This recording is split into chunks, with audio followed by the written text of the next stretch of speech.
تجد معاناة قائمة من البطالة والصحة وغلاء الأسعار والأعلاف والفساد المالي والإداري والقضائي، والله ما نحصيها.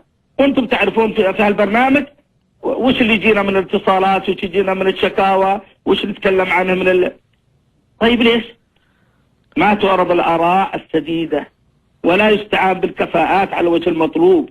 وإذا نفذ شيء مما يصر عليه ولي الأمر بالمتابعة دخل موضوع المبالغة في تكلفة المشروع ليتقاسموا الكعكة مع المقاول.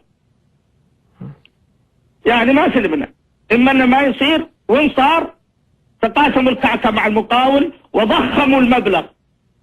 قلنا نشوف شيء واضح، تجد أن في الدول المجاورة المشروع يسوى بشيء دون المبالغ التي تصرف في مشاريعنا. وليش؟ ليش انها هالمبالغ تصير عندنا المشاريع تصير بهالمبالغ المبالغ فيها وعند غيرنا ما تصير؟ هذا كل انسان يفهم.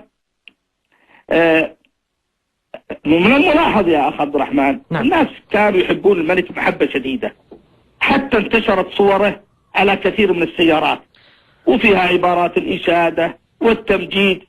اليوم ما عاد أشوف ولا سيارة واحدة عليها صورة الملك.